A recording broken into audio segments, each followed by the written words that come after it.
his word. Amen. Dear brothers and sisters, what is your favorite place for Christmas? Ever thought about it? What's your favorite place to be on Christmas? Where do you feel you really receive the good news of Christmas?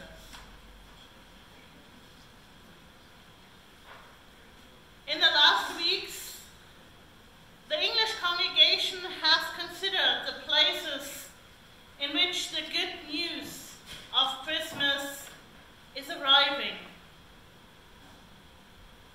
We remembered Zechariah in the temple, the first one to receive the news that his wife Elizabeth will be pregnant, will give birth to a son who will be called the prophet of the Most High.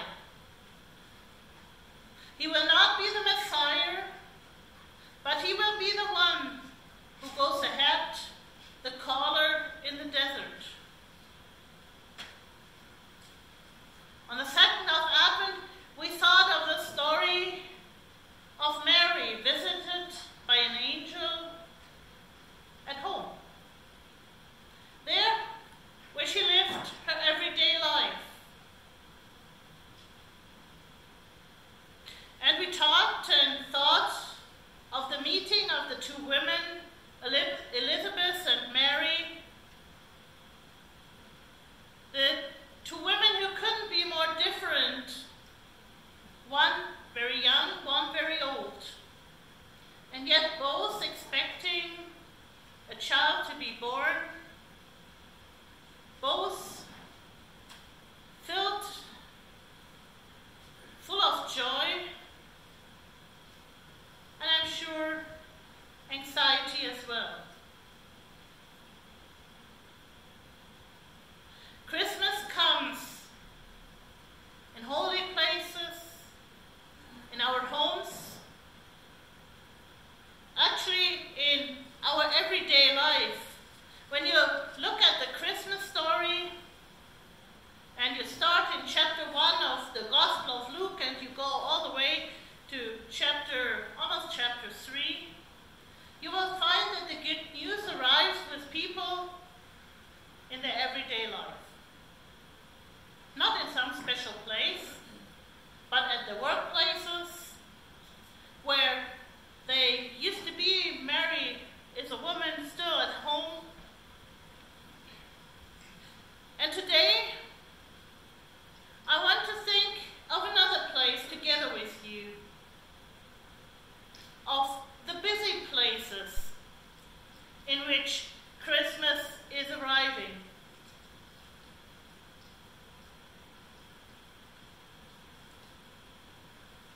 And for that, I will read you the beginning of the Christmas story as it is told to us in Luke in chapter 2.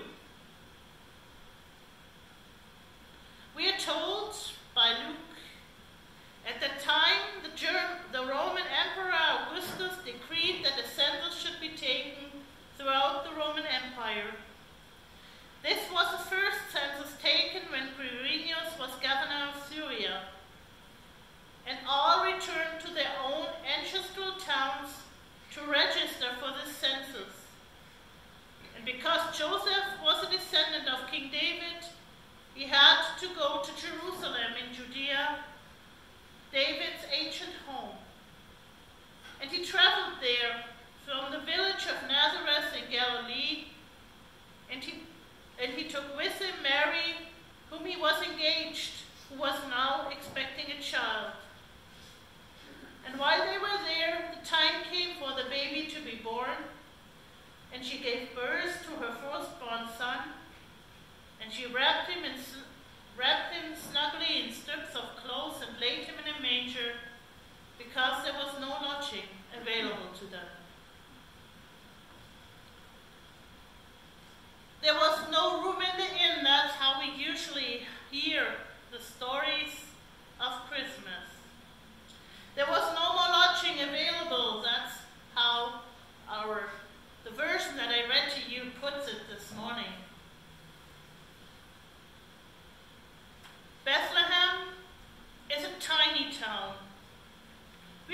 probably would call it more a village than actually a town. And yet, at the time when Mary and Joseph arrived, it is a town buzzing with people. People are everywhere in the streets and everywhere in the houses. Bethlehem is not prepared for so many people that are suddenly showing up because the ancestors had come from there. Bethlehem is not a town like Whistler with lots of apartments to lodge visitors. And it's buzzing. I compare it a little bit to Metrotown Mall, Saturday, 1 p.m. in the afternoon. If you ever have been there, you get an idea. There's nothing about a silent night. There's nothing about a silent, dreaming little city that is small and almost forgotten. Instead, it's filled with foreigners, with people we probably would call migrants, and it's buzzing. And into this city, the good news breaks in.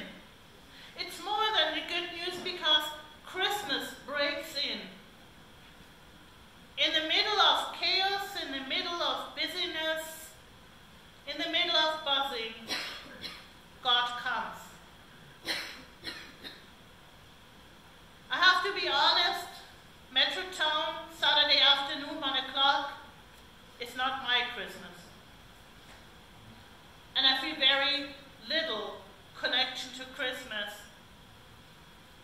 among this kind of busyness and buzzing. And yet, thinking about the different places in which God arrives on Christmas, I understand that even such a busyness, a place that is buzzing like a mall on a weekend, in the weeks before Christmas, is not too busy for God to arrive, to touch people,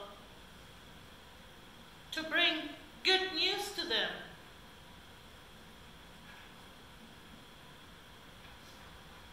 And it surprises me once again to make myself aware of the fact that the good news is not something just for a quiet place. And that God does not come just to some exclusive parts of the world, excluding the busyness.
world is good.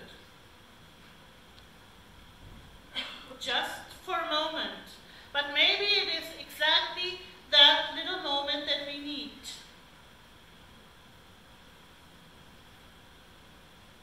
How many times do I catch myself walking through a supermarket, through a mall, and stopping to look at a baby? Smiling. And there it is all over again, this moment of stopping. This moment where joy and peace break into all my busyness, into all my unrest that life can bring along. And maybe that is exactly what Christmas does, what the child in the manger does on Christmas in this busy town of Bethlehem. It makes people stop for a moment. It makes people look for a moment, listen, reconnect with the peace that is beyond understanding. To have this moment in their life where everything just is and feels different.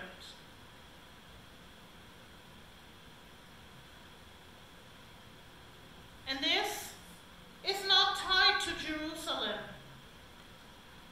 It's not tied to the birth of the children in our families. I sometimes believe it's tied to any child that is born. It's one of the last big miracles of this world.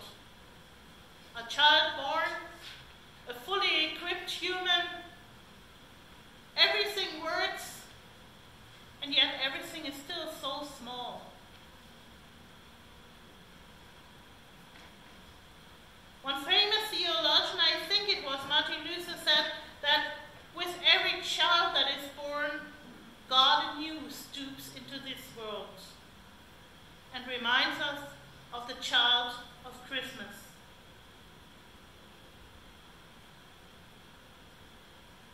Our lives are busy, and maybe even more so before and in the weeks before Christmas and around Christmas.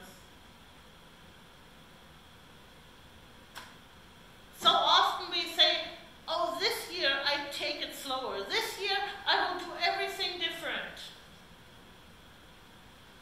This year I will take time to sit down and look. And then we catch ourselves just rushing along as we have done all the years before. And maybe it's not so bad after all. Maybe it's not so bad after all to be in this busyness and in this rushing. Because the good news is that it will not shut out God. It will not keep God from coming into our lives and into our world and break in and surprise us, to touch us with the smile or the cry of a baby. And it is the little things of this world that bring a smile to our faces. This week, when I attended a Christmas lunch, it was not the baby in the manger that made us smile and touched our hearts, but it was a baby beaver. Have you ever seen a baby beaver? It's one of the cutest things you can imagine. Go on the internet and check it out. It's almost as cute as a baby in the manger. But you know what? The funny thing about baby beavers, they are crying like human children. And the person who brought the topic up, brought it up because her neighbor had a beaver den under her float hole. And the baby beavers were crying all night.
our side at Christmas, at the times to come beyond Christmas in the new year, whenever we are in need of him, and whenever we think we don't need him.